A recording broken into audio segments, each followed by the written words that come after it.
Shalom! Hello everyone, welcome to Jamie Oliver Live from London, from Hackney. It's a beautiful day today. Today we are doing lots of fish, shellfish, we got fish, we're going to do a beautiful English style prawn cocktail, which is sort of like a meal from my childhood. We're going to be doing a beautiful squid dish, crostini. Then we're going to do a fish stew. Yes, you heard that right, fish stew, which is really, really quick and really delicious. So if you like bouillabaisse and stuff like that, it's a really simple, kind of clean, fresh version of that. But also, this is going around the world. So mainly, we're going to focus on the fish, but also we've got loads of updates on Food Revolution that is going out in America, about America, but obviously it's going out on TV in Australia and all around the world as well. So we've got some great news. First and foremost, it might seem like a small battle to you, but we won the milk battle. Now, if you think about flavoured milk in schools, a little 4-year-old to an 18-year-old every single day having flavoured milk, in the LAUSD alone, LAUSD is 680,000 kids a day. That was 57 tons of added sugar just in milk. Forget the dodgy food and all the other bits, just the milk. So the board and the new superintendent voted on it yesterday and we won. We won! It's a small battle, but basically what does that mean? I know it probably sounds like I'm making a big deal of it. What it means is boards, school boards around the country, possibly the world, will start taking big and hard decisions about feeding crap to our kids. So a massive, massive thank you to the LA activism team, especially to Jenny Cook, thank you very much, and Diana Starr, you is a star. I'm going to come back to that. First of all, I'm going to start off with I want to do a little thing every week when we're doing this called How To. And it's just like little kind of cheeky ways of doing different things, how to prep certain things that maybe you never knew how to do. So this week, it's how to prep squid. So have a look at these bad boys. We've got some big squid here. These are from our British waters. And I'm going to show you how to clean it and get it all nice. People can be a bit scared about squid, but when you put them on the menu in the restaurants, they go like hotcakes. So first and foremost, we've got the outside here. Just peel off. The skin just pulls off really, really easily. Then you have these like little feather sort of bits of meat here, which are delicious. And we can just pull those off like that. And then we've got the head here and the I don't know what you call the body there. And you just pull that out like that. You can see I've just burst the ink sac, which is not advisable. Obviously the ink is what it sprays out to sort of scare predators away when it's kind of being possibly eaten. Just squeeze out, use a knife to squeeze out all the guts. Now, inside the squid tube, if we can get right in there, big boy, let's get right in there. There's this little feather here. Now this, right, you pull that out, you don't want that, and then it's really easy to get rid of any kind of like guts and bits and pieces like that. And if you're a bit squeamish, then, well, there you go, that's life. But at least this is a new little technique you can learn. If you're lucky enough to live near the sea, you can pick squid up really cheap. It's the same method for cuttlefish, and pretty much sort of the same for octopus. But once you know your way around a squid, you can pretty much do any of these. You've got the eyes here, ugly old eyes, look at that. I'm going to go below the eyes, just get in here, big boy. I'm going to go here, where the legs are, and just cut down, and there you go. You've got some legs, you've got the tube, and you've got these little flaps here. So that's how you do that. Now let me just get rid of this, get a clean, give them a little wash, and give them a little, to get rid of any of the ink, give them a little freshen up, and then I'm going to show you a couple of ways to deal with it. Now, just come over here. The first dish that we're going to do today is a beautiful crostini of very quickly cooked 2-minute squid.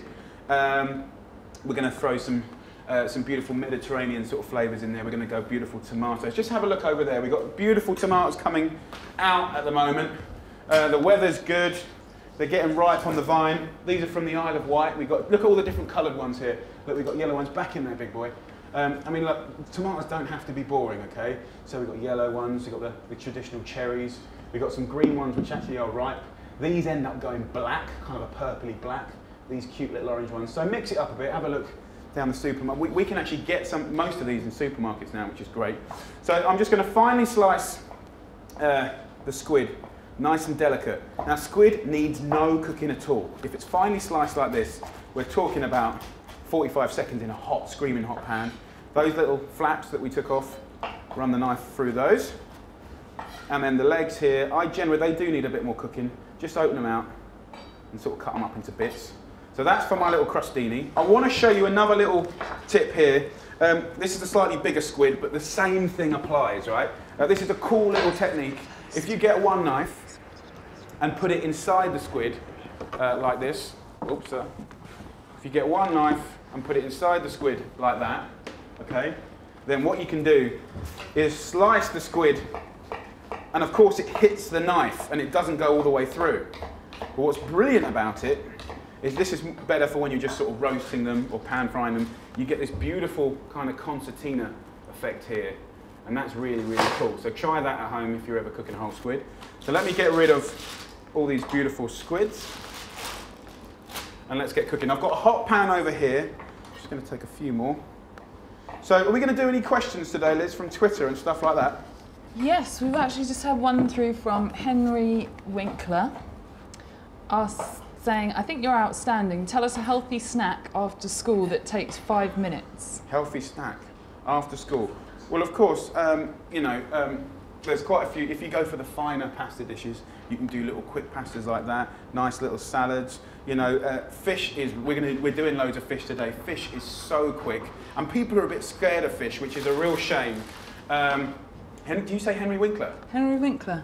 As in the Fonz? Yeah. Do you think it is him? No, it's definitely him. How do you know it's definitely him? Because he's the Fonz. Oh, is it an official Twitter account? Yeah. Come on, the Fonz! I love a bit of the Fonz. And also, he's dyslexic like me, so we have many things in common. Good man. Actually, the Fonz was in my dad's pub about a year ago. God bless the Fonz. You're the man. You always will be. And many women love you around the world, including me as a man. Back to the pan. Okay, so we have a hot pan here, medium heat. We've got our squid here. I'm going to go Mediterranean sort of flavours, so I want to get some different coloured tomatoes, a little bit of parsley. Of course, you could use any soft herbs you want.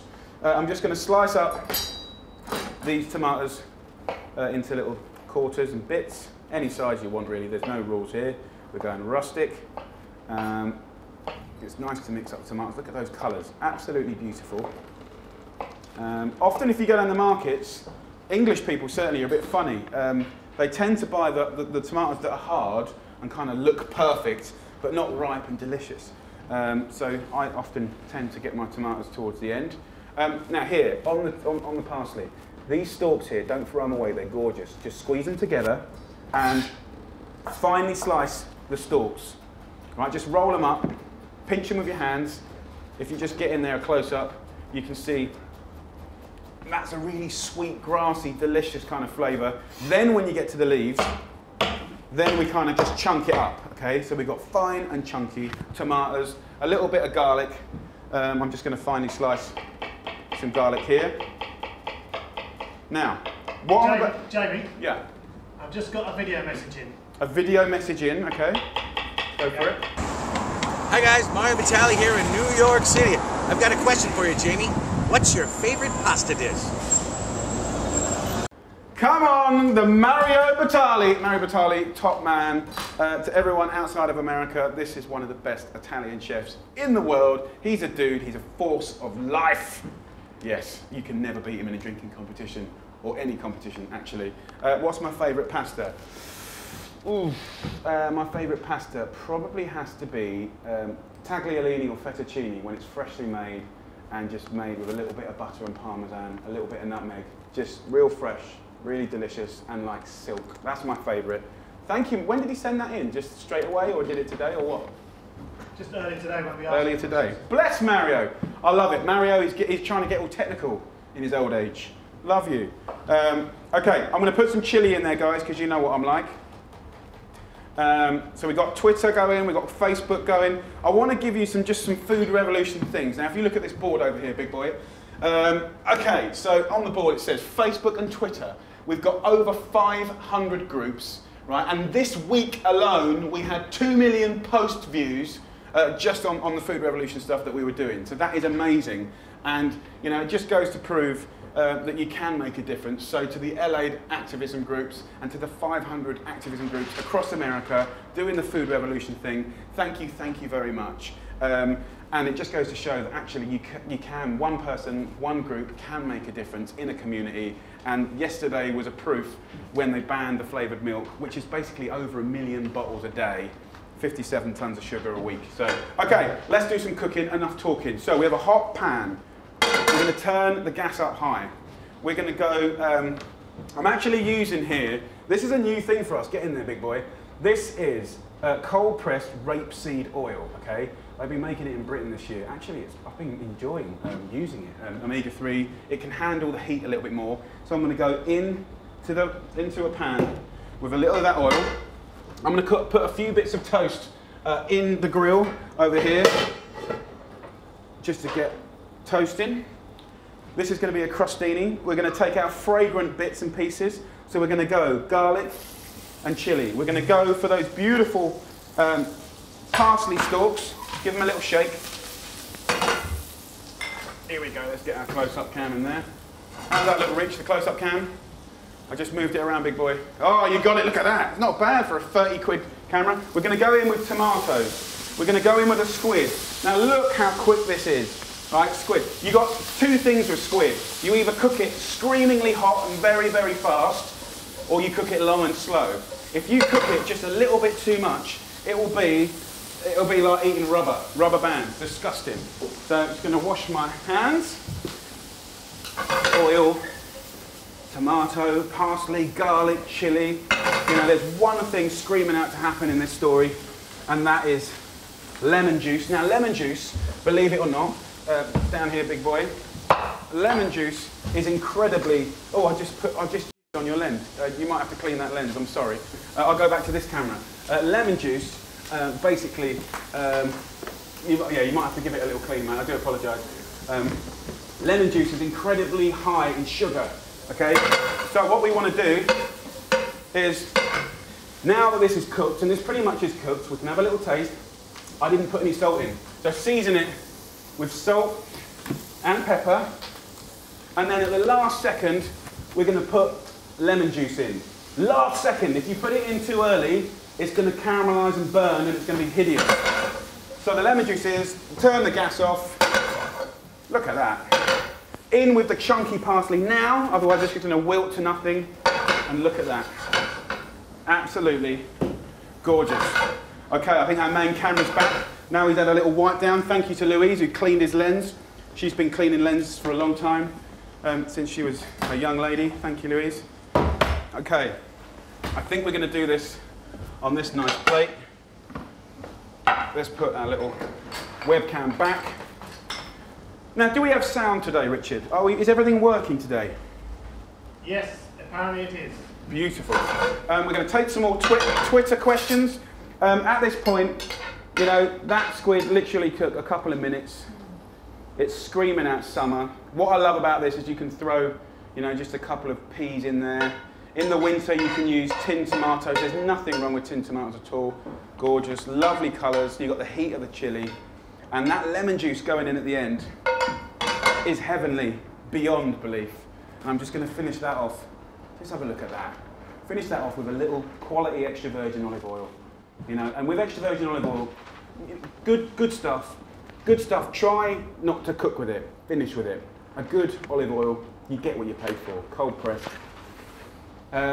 Anything from 15 bucks, you know, 10 pounds up is pretty good stuff. So there's the first dish, lovely people. Beautiful squid. So thank you very much. What, darling? It smells lovely. Louise over here. Louise has been fired twice in 2 weeks. But not this week. But not this week because she just said something positive. And there you go. That is a lesson to all you girls out there. Just say something positive and good things will happen. So there you go. There's the first. We've worked together a long time. She does actually love me in a really hating kind of way. There you go, first dish.